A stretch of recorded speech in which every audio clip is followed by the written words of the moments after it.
With the turn of the decade, I have a lot of things on my mind, just stuff that's gone down this decade. For context, I am 21 years old, and when the decade started, I would have been 11 years old. It's like half of my life, it literally is. And because those years are so influential into who you become as a person, I feel like I need to talk about what influenced me to become the adult that I am today. This is not your stereotypical video game awards show or decade awards show of any variety. I'm just going to talk about things that I found influential to my own life over this last 10 years. That being said, of course, I do have to start with video games. They've had a very large impact on my life. I narrowed it down to one singular video game, just one that influenced me the most. And the answer is one that you may have played.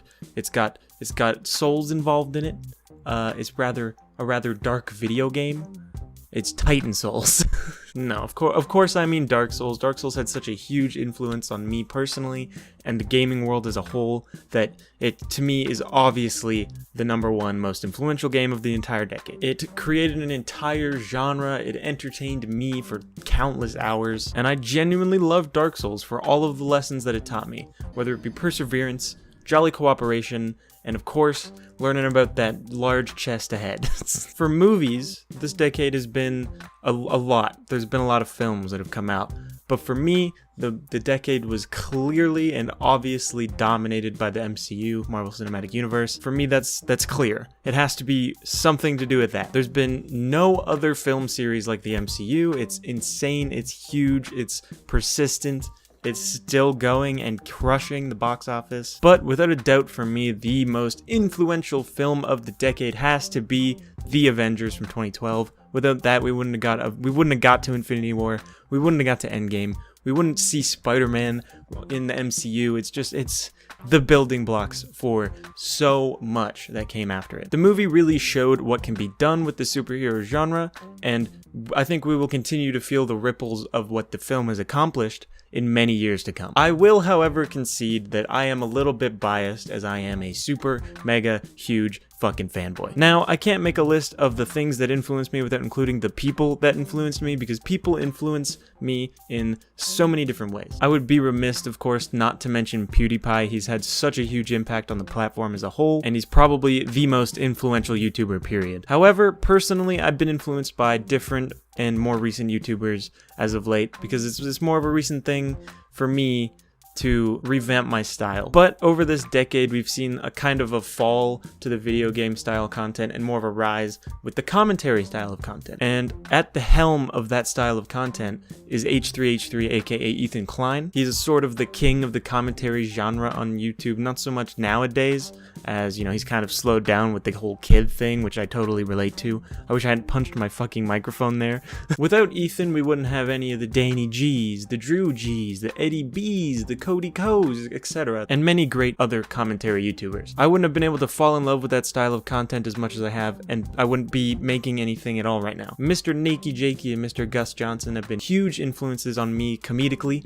They're very funny boys. And if I could work half as hard, or be half as talented, or have half the quality, or be half as good looking as any of these boys, then I'd be in a good spot. I can't not mention Mr. Jack's Films. He's been on YouTube for more than a decade. That man is very dedicated and very OG YouTube. And one of my personal biggest influences would be Mr. Cryotic and the entire Late Night crew. They've impacted my life in ways that are absolutely insane. They kind of acted as like a pseudo friend group when I was super fucking lonely. And as I have aged and grown up and become my own person over these past couple of years, I'd like to think that I've gained some really awesome and supportive friends.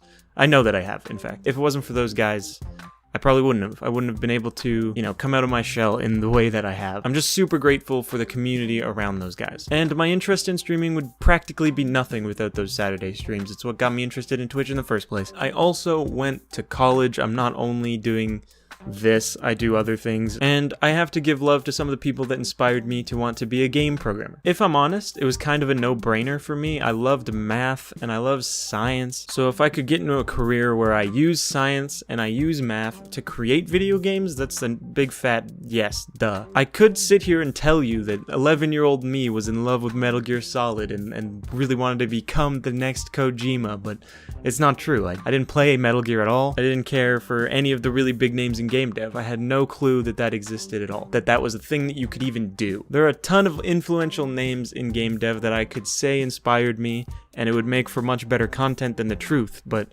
there aren't any. In the beginning, there was nobody. I just was a nerd. However, in recent years, there is one single person that really inspires me to become better and to really get into this industry and do something with it. And that person is Steven Lumpkin, aka Silent Osiris. He is a big boy game designer at Guerrilla Games, which is the studio behind Horizon Zero Dawn. And also, he's just a hilarious, great individual who has a Twitter account that you should go follow if you're not. He's funny as hell. And super wise. He always drops these nuggets of game dev geniusness onto my little brain when I'm scrolling through Twitter, and I'm very thankful for that. Aside from the game dev stuff, he also does some Twitch personality style stuff and some DMing on that platform.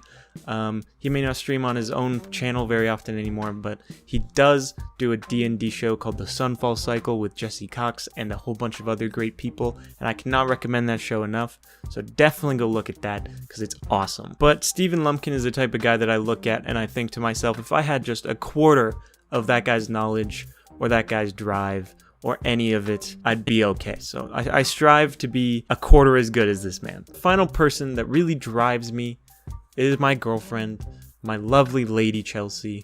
She really does motivate me.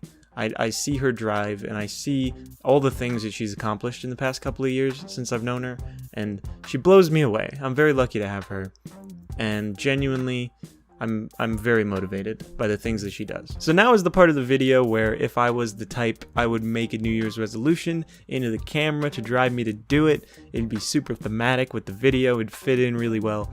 But I'm not that type of person because New Year's resolutions are stupid. Instead, what I have for you is a little rant.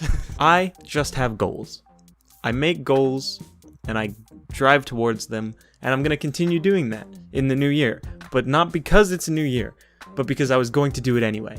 And it just happens to be another day with a different year at the end of the date. Just do things for you, and if you think that a blank slate at the beginning of the year will improve your odds of getting it done, that's great, good for you. But personally, no. I don't like using the new year as an excuse or a reason to better myself. I just like to do that all the time, and I feel like everyone should kind of feel that way. If we strive to make ourselves better all of the time, then we'll be more better, right? I was kind of tangenting there, so I'm going to wrap things up. Tell me what influenced you this year. Leave it in the comments. I'm dying to know. I genuinely want to start conversations. This is not me begging for comments because it will drive my clicks. I just genuinely am curious. This is the thing. It's a little other helpful also, but like what?